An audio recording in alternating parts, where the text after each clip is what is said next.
Thank you for joining us on Nigeria Tonight. I am Felicity Ezewike. Let's begin by telling you that the Defense Headquarters has attributed the delayed response from troops during the attacks in Bokkos and Biriki-Ladi local government area of Plateau State to the terrain and other factors. Speaking on the attack, the Director, Defense Media Operations, Major General Edward Buba, admitted that the troops received over 30 distress calls while the attacks were on, but were handicapped by the difficult terrain and other factors. He added that the manner in which the assailants planned and executed the attacks across the locations made it difficult for the troops to get to the scenes on time. Edward, however, noted that the military was rejigging its strategy to ensure speedy intervention in the future. To discuss this, I am joined by security and policy expert Ahmed Musa Husseini. Thank you very much for giving us your time. What comes to your mind when the Army gives a response that the reason they have this delayed response was as a result of the terrain? Plateau State is known to be volatile in some areas, and being watchful would have been their responsibility. So from your vantage point, how do you react to this response from the military? Thank you, Felicity. So I think the military's response, attributing to their slow or lack of response to the crisis, to the issue of the difficult terrain in Plateau State, it's an indirect indictment on, I think, the government, because we're talking about the Plateau crisis that has been ongoing since 2001.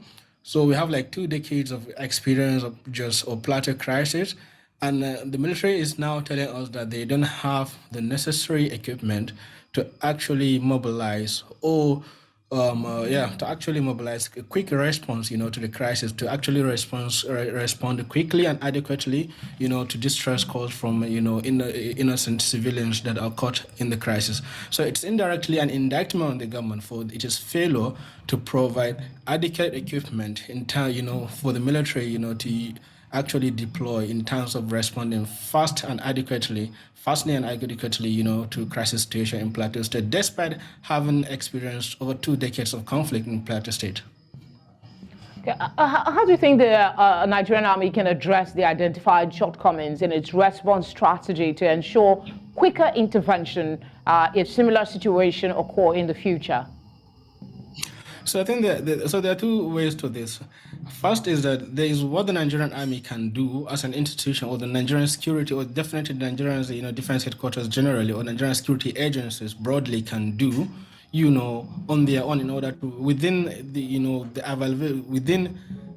availability of the resources at their disposal, whether they're adequate or inadequate, but we know they're inadequate actually. So then secondly, there is what the government generally can do, federal government, state government can do. So what the Nigerian military can do in situations like this is actually to ensure strong vigilance and also deployment. But the problem we're having is you have, a military or Nigerian security, agencies that are thinly stretched across the country. You have military deployment in over 30 out of our 36 states. You have, so it is definitely going to be very difficult for them. They don't have the adequate manpower and resources, to actively deploy in all crisis flashpoints.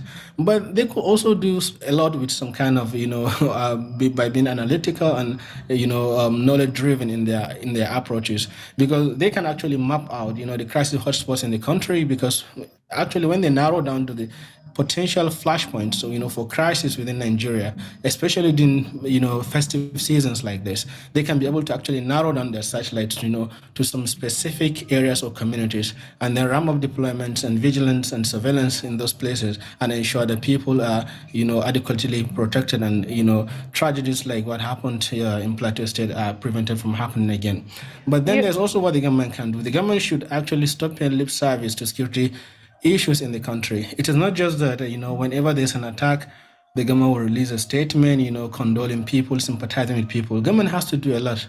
Government needs to, adequately provide, a support for our security agencies to ensure that such, people are protected, and then criminals do not get away, with their heinous, crimes against our people. And then secondly, we must also ensure that we must secondly, government must also ensure that perpetrators of this conflict, of these atrocities, are actually brought to book.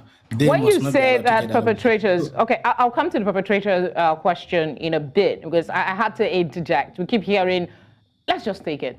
Perpetrators, every time we hear we need to get these people, they have to be brought to book. This is not the first time Plateau is experiencing this kind of violence, people dying needlessly. Have there been, to your knowledge, any investigation conducted over the years in any of these volatile states that have yielded results and seen people found culpable and punished? If yes, which? If not, do you expect that that will happen this time? So actually, that's the problem we are having with the security situation in Plateau and generally across the country. If you look at Plateau State now, there have been 3 different commissions of inquiries. There was by the Plateau State government, and there are also 3 different commission of inquiries by the federal government. There's one in 1994, there's one in 2001, 2009 by the Plateau State government. There's also the one in 2001, 2009, and 2010 by the federal government. So all these reports are there. The government has failed to implement or to issue a white paper on any of this report. So this kind of nonchalant attitude or lack of action from the government actually encourages a culture of impunity, because people are perpetrating crime against innocent communities, innocent people, innocent Nigerians, and they're getting away with it. And whether it is due to politics or some other ulterior motives, we have not been able to fully bring to justice the perpetrators of this crime, despite commissioning different panels and commissions of inquiries in order to if we have time, I'd like to come back and sit on that question a little more, but let's look at something you said. You talked about inadequate manpower and resources. From a layman's perspective, I'm a citizen of this country, and every year we hear that such an amount has been given to the military to expedite action at protecting the citizenry. So when you say inadequate resources and manpower, is that actually true, that our Nigerian military is not properly funded, and what should we do to ensure that is no longer the case? So actually, there's a very huge funding gap, within the Nigerian, security sector generally. But there's also the issue of funding. There's also the issue of corruption, and there's also the issue of lack of accountability. So number one, the issue of funding is there, and we know what's been happening with security funding. We know that there's the issue, during, the past the Jonathan administration, and we know what's been happening, even with the past administration. So there's this culture of a lack of accountability when it comes to security spending. But then, despite that, there's a very huge funding gap. Our security agencies are actually, especially the military, are doing police work in Nigeria. As I said earlier, there's been a military deployment in over 30 of our 36 states. And this is essentially deploying the military to perform internal security operations that basically should have gone to the Nigerian police force. But because of also the lack of capability on the part of the Nigerian police forces and our inability to keep pace with emerging security challenges, we have to deploy the military to pursue or to actually internally in order to address some of those security issues. So the military actually needs funding, and the military also needs more manpower. Despite, of course, we've been having billions of naira, or even trillions of naira have been spent on military, in military budget, every year, but these are still inadequate, because if you look at the, enormity of challenges and the large swath of Nigerian, territory that has been contested by non-state actors within Nigeria, whether in the southeast or in the northeast, north central, northwest, across the country. So there's a huge problem when it comes to under resourcing on the part of our security agencies, and the government needs to do that.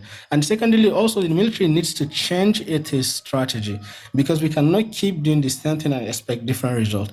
If you look at this strategy of only responding when criminals actually strike, it's not actually strategically well grounded. It is deeply flawed. We need to pursue those criminals. We need to be more proactive, more preventive, instead of just reacting to to security situations around the country. And this is one fundamental issue with Nigerian security But establishment. when somebody who is supposed to know better, the Director of Defense Media Operations, Major General Edward Buba, talked about the fact that the assailants planned and executed the attacks. That means they knew the response time. They knew they had intelligence that the military did not have. So how should the public relations of the army be handling situations like this? Can they improve on their collaboration with local communities and maybe other security agencies to enhance intelligence and enhance preemptive measures in the affected areas instead of responding after the event? So that's exactly what I'm saying, because if the criminals, because I don't believe that those criminals will be able to plan and execute the attack without any intelligence, without any signal from the Nigerian intelligence agencies. So definitely I would love to see some form of investigation into actually what happened before and after, during and after the crisis. Were there intelligence reports that were ignored? Of course, we know that we now know that there's some distress call that the military was not able to respond to fastly and adequately. So we need to also hear this kind of things. Definitely, we need to be more innovative in our approach to tackling security challenges in Nigeria. There's many modern tools that we can actually deploy in order to be able to predict, to preempt, and also to adequately neutralize such activities even before they occur. So this is where I want to see Nigerian intelligence agencies to be more knowledge driven, to be more innovative, more creative in tackling those challenges. It is not just always sending men and guns when criminals are attacking or after they've attacked after the fact. No, they have to be more innovative in their ability to prevent those attacks from happening. And I don't think this is a rocket science or something that resembles some tall order that they cannot be able to achieve. All right, Ahmed Musa, thank you very much for speaking with us. We appreciate your time and the input you've brought to the conversation. It's my pleasure. Thank you.